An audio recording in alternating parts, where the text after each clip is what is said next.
Hello, hello, hello. This is Tom from Tom and Ruth Philippine Adventures. We're going to talk about something today. A few of the guys are been here for the period of time and applied for the 13A, and they're now recently have gotten to that stage where they're on their probationary period for 1 year. So we're going to talk about that today. 13A.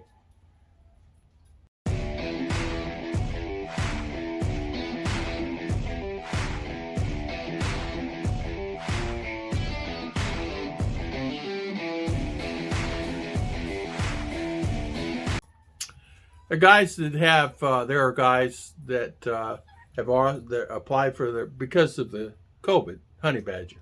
There were guys that applied for the 13A visa, and they went through the process because either they're on tourist or whatever, and or decide to just go on 13A. Once you fill out all the paperwork, you get approved and you pay the fees. You get put on probation for that probationary year. And what's happened, a lot of the guys are coming up their probationary year because it's about the time frame that everybody was. It depends when their visas were up, the tourist or whatever. So the final year, once you get done with your probationary, you go back into the office. Like a couple of guys are going in November, one guy's going in December, one guy's going in October, and they were asking me, what exactly should I expect when I go back in? The other guy, Peter's going in August, and he says, what do I expect? My probationary's up. They told me to be here. This was in January. Said for me to be there in August. Now, that means that a year ago in August that they were put on probationary, but you still had to report first of the year. No matter what, you still had to report. So you report you're still here, basically, and everything is fine, and I'm here, even though they already know if you leave, they pretty well know. But here's the process. Once you do that, and you go back in, say you go back in August or whatever they tell you to go back in, you'll get your ACR card to be up. This is what it is. A lot of times ACR card's up, and you go back in for the final. And it costs 9,200 peso for the final. You pay the 9,200. This is a new standard, a new thing that they did. And you pay the 9,200, but you still have to go get an MBI, and you still have to fill out two more packages of forms. It's basically the same forms you submitted, and you'll need to bring your wife because she's still going to have to support you and say, hey, I support him. You may have to get a letter or two letters to the attorney. That's what I had to do, back in the day. I had to get some more letters, but this time it's 9,200 peso, and it's two letters, new requirements, and basically letters are stating, hey, yes, I'm still in the Philippines. My wife is still gonna, but they'll supply that for you. I don't want to go in detail exactly what it is. I mean, I have the papers here, but it just basically says that she's supporting you. Another letter states that you are a U.S. citizen and you are going to be staying here for a period of time. Now, you pay the 9,200 peso, and then they'll tell you, hey, you got to come back for an interview. And this is the final interview. And the interview will be, most of the guys didn't have to go through this the first time because it was, said, okay, we're not going to do it right now. But now you'll have to go through an interview, and you'll meet the guy at the Bureau of Immigration office. They will call you and tell you, okay, 2 o'clock on this particular day, we want you to be here. Now, when you go there, which is very important, make sure you wear long pants, and make sure you wear some type of dress shirt. Don't dress up, but wear a nice shirt and long pants. They will kick you out. NBI also, they'll kick you out. I had to go buy a pair of pants, by the way. You know how many pants I had to get before? They made me do it in Davao. They wouldn't let me go in there one time when I was get my tourists because I had shorts on. I had to go get a pair of long pants. I had to go buy a pair. Went to NBI back then in those days. Had to go get a pair of pants. And I just had to go get an NBI recently to turn into the Bureau because they're doing rechecks again. And I had to go make sure I wear long pants. And luckily this time I was smart. I wore my long pants. Dress slacks or blue jeans or something. But some guys are picky. Some say blue jeans. No, you can't go in there in blue jeans. Although there were guys that did do their interviews in blue jeans. Depends the office, depends where you're at, depends how strict they are. You go in the office for the interview, they'll interview, you'll have to fill out all new forms again. And basically it's name, address, phone number, what brought you to the Philippines, how long did you talk to your wife before you married her, what year was it when you first met her. I mean, it's really intense. Those questions will be, what is your wife's favorite color or something like that. And it's about 15 questions. You fill out the form, she fills out the form, and hopefully they match. Those forms we're separated. We were at our time, we were separated. I was over here. They said, you sit over there and you sit over there, fill out the forms. We filled them out. And then I gave them to the lady, and I said, what'd you say for this? She said, yeah, that's exactly what I said. Because you forget, like, where did we meet?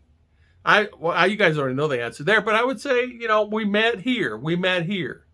And I said, yeah, right. What month was that? Was it June? Was it April? I forget. She goes, Tom, I put June. I said, that's exactly what I put. So we had to really think about that and go in detail on that to make sure we're in tune, because listen, we're getting ready to go on an interview. So there was a guy in front of me, and mine was in the morning, and the guy says, hey, you'll be next in line. So they interviewed me first, and he just basically asked, same questions that the paper says. How do you like it here? Do you have any problems with your neighbors, or do you have any problems with people? Really nice guy, top-notch guy. Spoke English very well. Filipino American, yeah.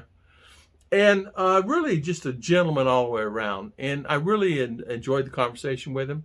He wasn't trying to find fault in anything. He just wanted to make sure that you got along with your Filipina. If there's any problems with communication, number one issue here. Number two issue is your neighbors, how you get along with your neighbors. Do you find yourself agitated at times? You find yourself frustrated? How you find the foods here? Can you find the foods? That's number three question, guys. What kind of foods you like? Do you like those foods? How do you surviving on the foods? Well, what's your wife's favorite dish? What does she make? And so you answer the questions, and he pretty well can figure out if you're lying or not. Well, I like chicken adobo. That's my wife. She's an expert at it, and sometimes she'll add this and that. So it's not as if they're trying to find fault. They just want to make sure you guys are on the same page. It was really a simplistic interview. I was in there probably 15, 20 minutes at the most. And he says, I don't foresee any particular problems at that time. I don't see any problems at all. So I'm going to go ahead and approve you for your visa. But if you need to leave the country, please inform us, because it'll take a couple of months for it to process and all this, that, and other. At that time, and he says, I need to interview your wife. So wife comes in, and he interviews her and basically asks her the same questions. Where did you guys meet? What did you do? Does you like food? How is he with your family?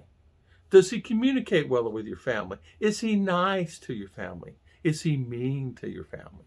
They want to make sure there's a bond here. I understand exactly. You're bringing someone from a foreign country into your Philippines. You want to make sure that he's not rude, he's abusive, or he hits, or, And, he asked about the child. What about R? How's she doing in school? What's her grades? You better be aware. And he's going to ask her the same things. What's her grades like? To find out if I was fibbing. But it's not that he's trying to critique us in a way, because there are ways. Believe me, if they want to find a way, they'll find a way. But it was really nice and a really good interview and really worthwhile. But I want to tell you guys, she was in and out probably 5 to 7 minutes, maybe a little longer. It was not long. I remember sitting in the chair, I fell asleep. Okay. And but it was nice, and it wasn't long at all, and really good bunch of guys all the way around.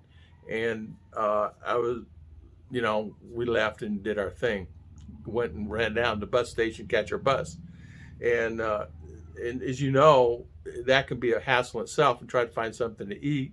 And luckily, Jollibee's downstairs, so we had a Jollibee. But I just want to tell you guys, so expect that you're going to have to pay $9,200 on your final, and you'll have that in the next 30 days or 15 days or however it is. Say, hey, here's an interview. We will call you. Be prepared, and wear long pants, and just be prepared. More than likely, it's just a painless situation. Most of the guys, they want you to to help the country and help the Filipinas and the family, and it's understandably so. No different than a USCIS will interview with the Filipina. It's the same situation, you know. But we, Ruth and I said, you know, that was painless. I was expecting the worst because I heard horror stories. There's a couple of Americans, believe it or not, that failed, and they had to actually leave the country. So they're at that time. At that time, we're talking 2 years, 3 years ago. They well, actually 2 years ago, a year and a half ago, they had to go back to U.S. and they failed because the neighbors and the family and things like that. And how they failed is they answered the wrong questions the wrong way, and so they found themselves in unfamiliar territory, so they had to leave the country. They eventually, what they did, they brought their Filipina to U.S. They figured out a way to get their Filipina through K1 or IR1 or CR1 or whatever, or a tourist. One guy got his girlfriend on a tourist visa, and it worked. And it worked. She's in U.S. and they did their thing and got married and got the green card, and she got in on a tourist visa. Took them 5 months. Go figure. Everybody else takes, 8 months, a year, 15, 18 months, 2 years, 3 years. So that's how it is, and that's the way the ball bounces. It depends where office you file the paperwork at. It depends how busy they are. It depends at that particular time. Remember, they were still doing the interviews. Now they stopped doing the interviews. USCIS stopped doing the interviews. So they're trying to speed up time to get things back in order again. But I know that here the process is painless and they're really nice. And I just want to talk about that to the guys that asked me. 3 guys asked me about that in the last 2 days. So, and I want to thank everybody for always watching my videos, and thank you so much for always coming on the channel. We'll see you guys next time.